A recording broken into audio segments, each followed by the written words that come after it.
Jets general manager Kevin Cheveldayoff spoke out on the negotiations between Kent Hughes and himself, and what he said has us thinking that Kent Hughes might have worn him down into giving a first-round pick for Monahan when some other teams might not have been willing. We got to talk about that. Plus, insider Pierre McGuire speaks on how he is surprised the Habs didn't get a body back, and we got Kent Hughes' comments on that and all that, plus more on this episode of Habs Digest. But before we get into the video, a reminder that today's video is sponsored by Rentals.ca, guys. Moves are coming, and they have happened with all the rumors, reports, and moves that have been coming out about the Habs. Fans are expecting Kent Hughes to make even more as we lead up to the trade deadline. If you feel like the Habs need some extra excitement in your life, then it's time to move, and Rentals.ca has you covered. They are Canada's largest apartment hunting network. You can rent houses, apartments, condos, whatever you like.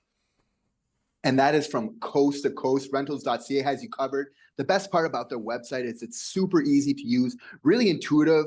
What I really like is this: they have maps where you can really see the neighborhood of your choosing of where you would like to move and find amazing listings just right there. Yeah, 100%. Shout out to Rentals.ca. They are big Habs fans. As you guys know, they've been longtime supporters of the channel. And if it's time to move for you, let them know we sent you. They're big Habs fans. Check out their website in the pinned comment or the description down below.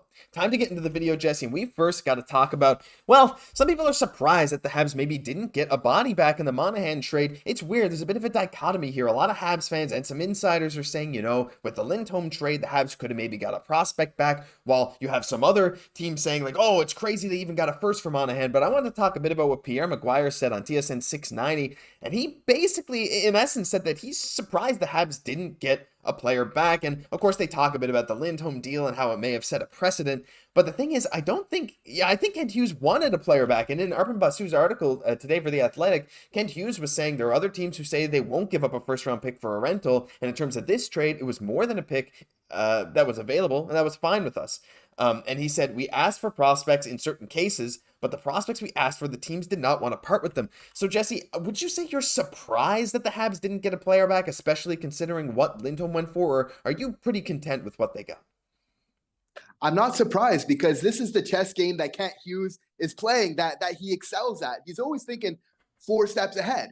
We just have to look back to Kirby, Dach, Alex Newhook, where he's using a first-round pick, but then to kind of get a prospect or something else from that, right? So it's kind of all part of that larger play, right? And of course, we have so many prospects, so many draft picks coming up, over 30 in the next 2 years kind of coming up right now, So it's like, I can get where they almost feel like we didn't get enough back from Sean. It just speaks to how much they've done or not getting a player back. And like, I kind of get why some people would feel that way, just because Kent himself has said, we're open to looking for prospects that are a little bit further along their development, right? So I feel like this is really just part of Kent's plan, though, right? Is really to just kind of get those capital, whether it be picks, whether it gets prospects. We're just getting at a point right now, we have so many picks and even so many prospects already. The results of those picks, we're really going to need to start packaging that together. I mean, Kent Hughes has done that in the past, and I can't wait to see what his next move is going to be. Yeah, for sure. Like, we got 2 first-round picks this year, 2 next year. We got 1 second-round pick next year, this year, 2 next year, and then 2/3 and 2/3, and it's just so many picks all over the place. And Kent Hughes knows the value of his guys too. Like, when we're talking about not getting a player back, and we'll talk a bit about this actually in the next section of the video too, but I wanted to show this, a quote saying, yes, I think the teams that were in the race for Lindholm shifted towards Sean. That accelerated things, but in terms of whether that had an impact on the return, we did our homework. We had a good idea of where the market was going. So when we got our price, we were ready to do it. And so it kind of seems like Kent Hughes was maybe knocking for players. He was looking, can we get a prospect as well? Of course, looking at the Canucks return, it was like Kuzmenko, and they got picks, and they got a couple of players for it. Is it maybe a bit surprising when you compare 1 for 1? Yeah, maybe. But at the same time, Kent Hughes has looked around. He clearly knew the market for Monahan very, very well and pulled the trigger, I think, at the best time. So all in all, I think we got to be quite happy with it. But we're going to transition quickly into what Kevin Cheveldayoff, the Jets general manager, said about the trade. Now, we got a lot of stuff in this section, so bear with us. But Cheveldayoff spoke a lot about it, and this is all from Arber Basu's article at The Athletic. The first thing he kind of said is there's a lot of intertwining that happened. Obviously, cap space is something that, depending on the directions you go, you might need. But he said, I think it's the urgency or the timing of things that accelerated by the activity over the start of the break here. And that urgency was due to just how much the Jets coveted Monahan. They loved him, Jesse. And does that mean he would not have traded a first-round pick for anyone but Monahan? He said, I'm not going to divulge the list, but essentially what he says, without directly saying it, is yes, if it wasn't Monahan, They don't think they would have given up a first. Again, just speaking to how much they loved him. And the final thing, I think when you're in situations like this, and I've been on both sides of them, says Cheveldayoff, you grind away to not have to trade it, and you grind away to make sure you make the other team give up. He said it can be a game of chicken, but when the fit is great, you believe this is the best option for you, you have to make those tough calls. So all in all, Jesse, this kind of sounds like Kent Hughes pulled an Uno reverse. He was the one grinding down Cheveldayoff to make him give up a first-round pick. Cheveldayoff said he didn't want to, but it looked like it happened. I don't know. I kind of love hearing these quotes from Cheveldayoff because it just makes me feel so happy for Kent Hughes with this whole negotiation process. They really got what they wanted.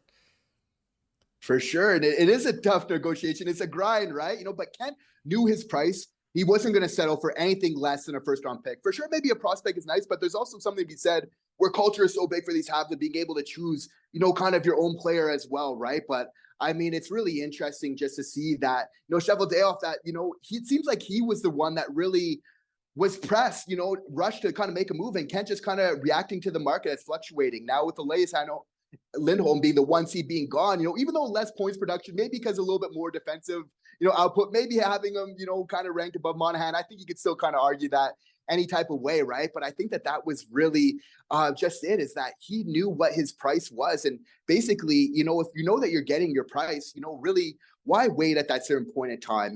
Maybe it would have been nice, but it seems like Sean Monahan was looking for that long-term deal. Maybe he was willing to kind of hang around for something less. We would have kept him. But I mean, this is some really great work from Kent Hughes, where again, he knows his price. He's going to stick to his guns, and if it's going to get what he's asking for, then he's going to do that. But I think that's why he's just such a great negotiator. 100%. And you got to think at some point now, like, well, when Kent Hughes has made a trade looking for a specific player, whether that's Kirby, Dach, whether it's Alex Newhook, who maybe still has a bit more sample size to be left, whether it's Sean Monahan, even Tanner Pearson, who's looked good in his minutes this year, you think maybe other GMs are starting to think like, oh wait, Kent Hughes wants this player? I got to rethink it, because maybe that's the case. Maybe teams were like reevaluating how much they value their prospects when Kent came calling. No, that's 100% it. He's shown that, just that eye for talent, right?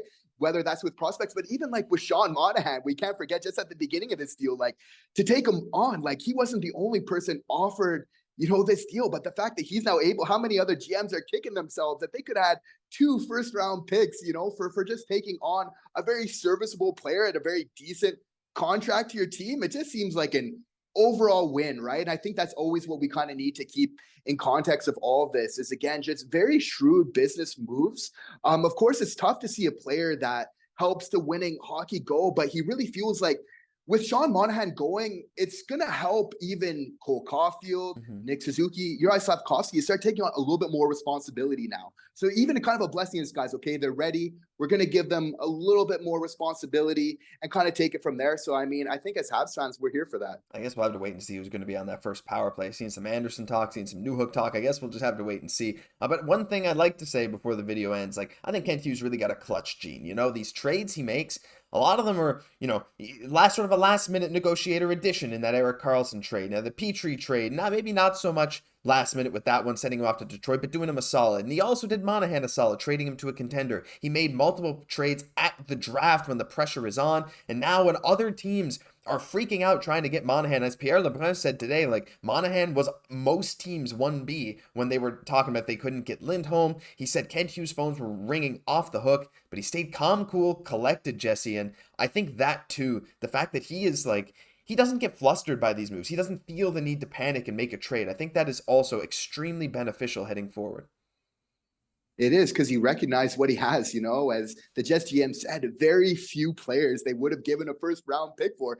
They recognize how valuable this is. This is a Cayden Guhle, this is a Logan Mailloux type of player, which is selected here. Either you can get a top 4D a lot of times, or you can still find, a top 6, if not better, offensive player, always contingent on a lot of things. But it's still the first round we're talking about here, So again, it's like first round pick being so valuable, and again, recognizing what we have, and again, taking on a player that, he knows has so much value from other GMs, and rightfully so. I think, anything less than a first, for Sean Monahan wouldn't be right. But I think, again, this is a factor of like, Kent Hughes doing good by the player. Players now know, okay, if I'm going to come to Montreal, even if it's for kind of a couple of years, like, he's going to do right by me when it's my time to go. And everything else. Like, Sean's getting put basically in a dream situation right now, battle for the Stanley Cup on a team that really values him as they should, right? So I think, that's also to be considered when we're looking at Kent Hughes' work and all this. Yeah, Kent Hughes is getting great assets. A lot of players are seeing what he's doing. He's really doing the best for his guys, by his guys. He's building a team that he believes will contend. And it just feels like all things are going right for Montreal, maybe making it a more desirable destination too. So shout out Kent Hughes.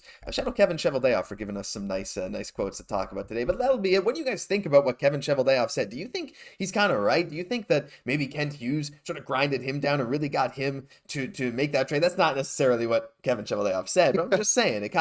I believe that that's what Kent Hughes did. I like to think it anyway. Let us know down below. But that'll do it for this episode of Habs Digest. If you enjoyed, leave a like, comment, subscribe, and check out rentals.ca, a proud sponsor of the channel. I was your host, Josh Gosse, for my co-host, Jesse Poirier. We'll catch you in the next one.